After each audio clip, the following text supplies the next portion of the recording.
Good morning my dear student. Badal academy में आप सभी का स्वागत है। Good morning.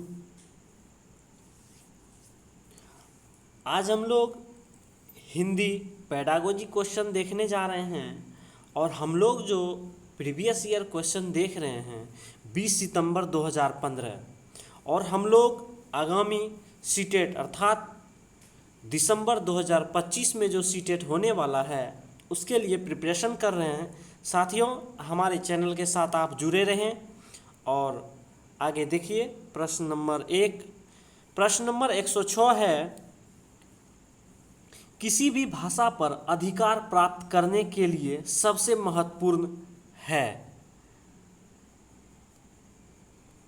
कहा जाता है ना, हम लोग जो किसी भी भाषा को जो अधिकार अपना प्राप्त करते हैं किसके जरिए, तो यहाँ पहला ऑप्शन है शब्दों के अर्थ जानना, दूसरा ऑप्शन है उस भाषा की वाक्य संरचना जानना, तीसरा ऑप्शन है उस भाषा का अधिकाधिक प्रयोग करना, चौथा ऑप्शन है उस भाषा का व्याकरण जानना। यहाँ पर राइट ऑप्शन हो जाएगा ऑप्शन नंबर 3, उस भाषा का अधिकाधिक प्रयोग करना। देखते हैं ना, छोटे बच्चे जिस भाषा का ज़्यादा प्रयोग करेंगे, जितना वो प्रयोग करेंगे उतना अधिक वो जो है अपना अधिकार प्राप्त कर सकेंगे।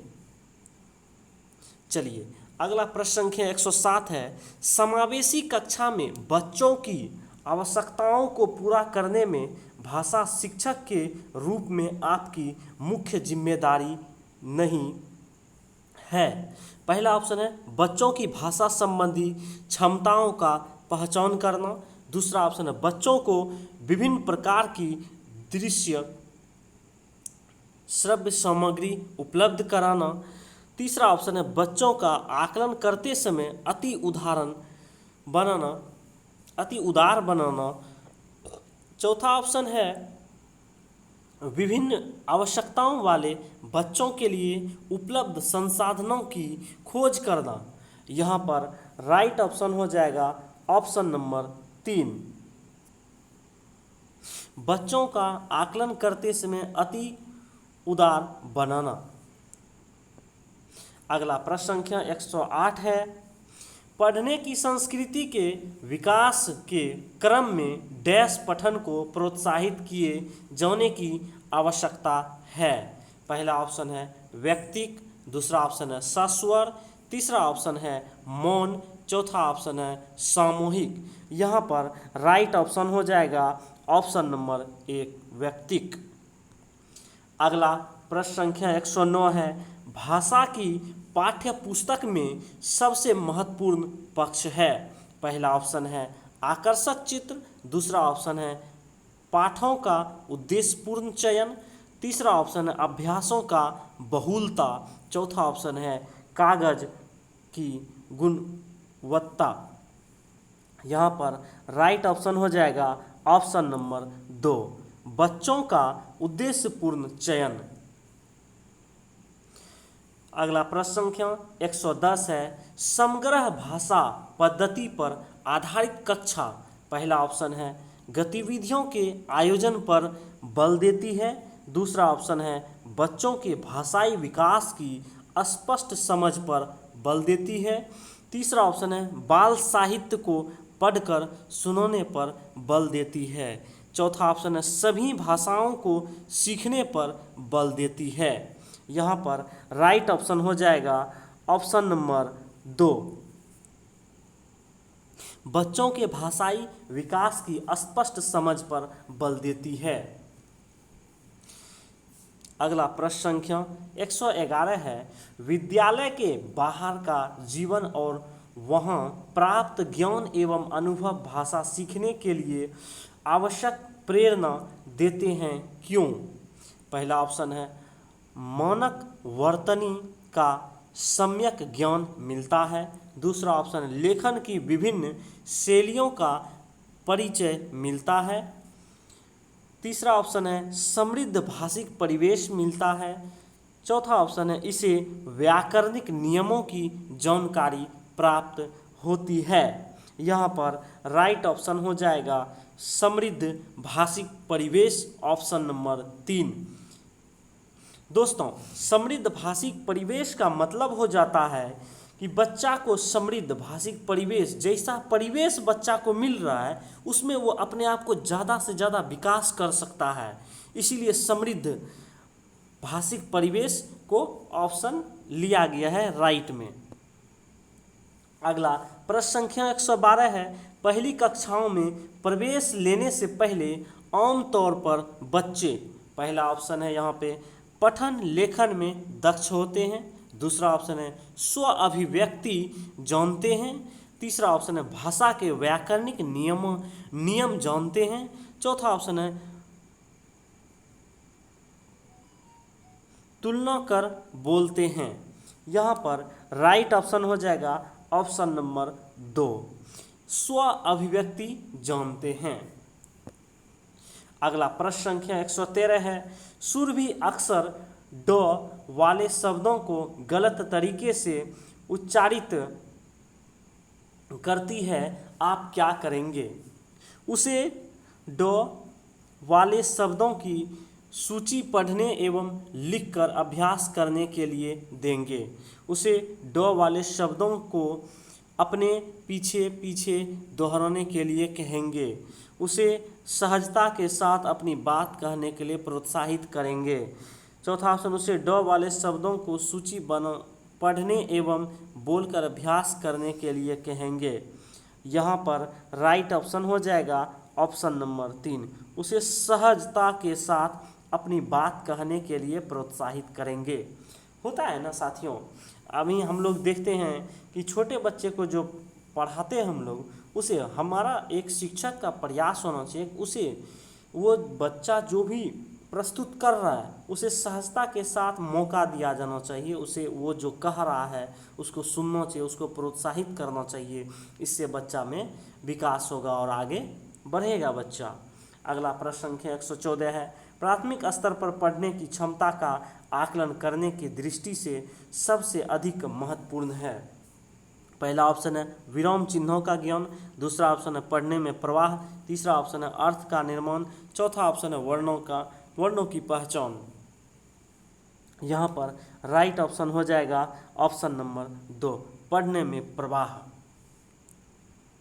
अगला प्रश्न संख्या 115 है, भाषा की कक्षा में कहानी सुनाने का मूल उद्देश्य है।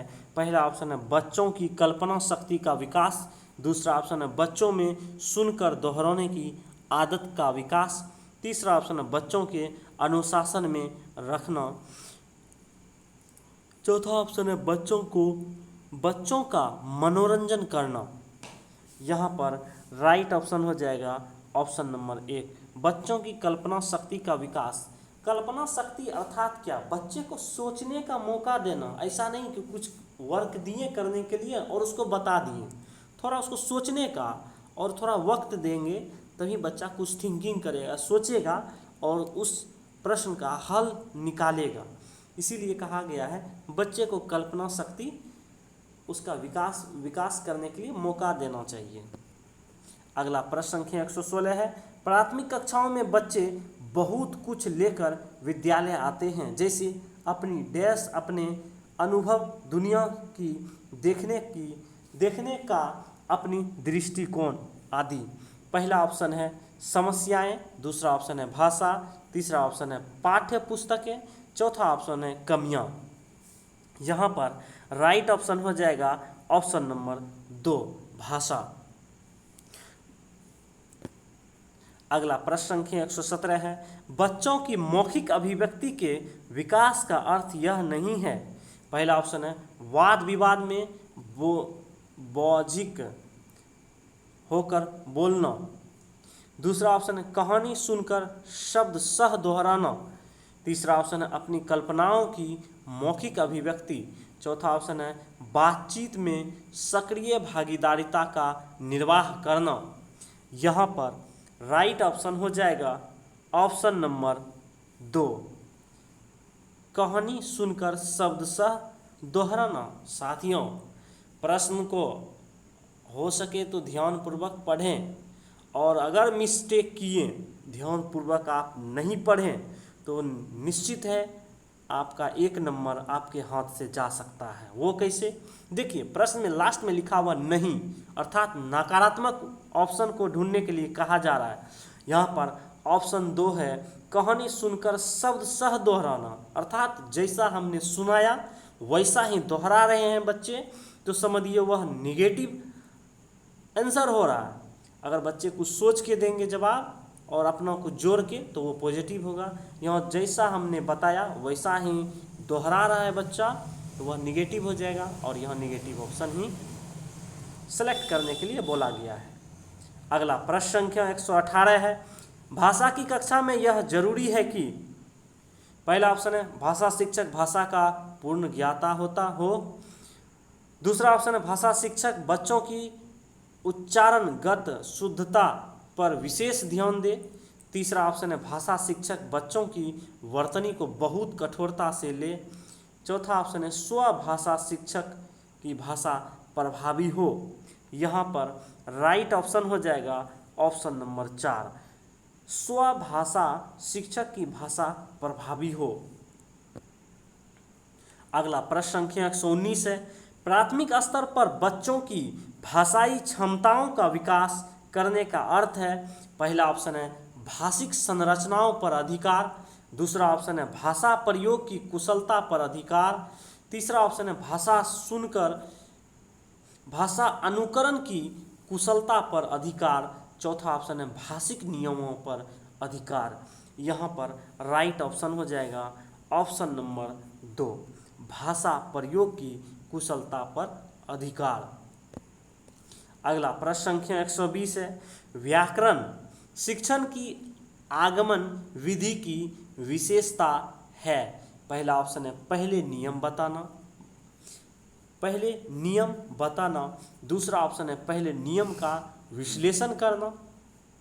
तीसरा ऑप्शन है पहले मनोरंजक गतिविधियां कराना। चौथा ऑप्शन है पहले उदाहरण प्रस्तुत करना। यहाँ पर राइट ऑप्शन हो जाएगा ऑप्शन नंबर 4, पहले उदाहरण प्रस्तुत करना। जब भी छोटे बच्चे को पढ़ाएं आप, या किसी भी बच्चे को पढ़ाएं, स्पेशली बच्चे को जब आप पढ़ा रहे हैं, तो इस बात का हर वक्त ध्यान रखें, पहले बच्चे के सामने कुछ उदाहरण दें, उसको समझाएं, ताकि बच्चे उस चीज़ को अच्छी तरह से समझ सके और आपकी भावनाओं के साथ साथ जुड़ सके। उदाहरण देके समझाइएगा छोटे बच्चे को, तो वो ज़्यादा से ज़्यादा समझ पाएगा, उसमें ज़्यादा से ज़्यादा विकास हो पाएगा। साथियों, हमारा वीडियो पसंद आए और तो लाइक करें और अपने मित्रों के साथ शेयर करें, और इसी तरह आप हमारे साथ जुड़े रहें और हमारे वीडियो को लाइक करें, शेयर करें, सब्सक्राइब करें। आपके एक छोटे से लाइक करने से हमारा भी सपोर्ट होता है और हमें भी ऊर्जा मिलता है, और इसी तरह हम लगातार आपके बीच वीडियो लाते रहेंगे।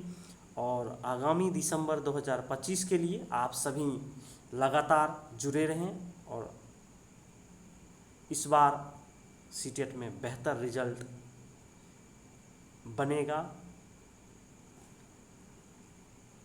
जय हिंद, जय भारत।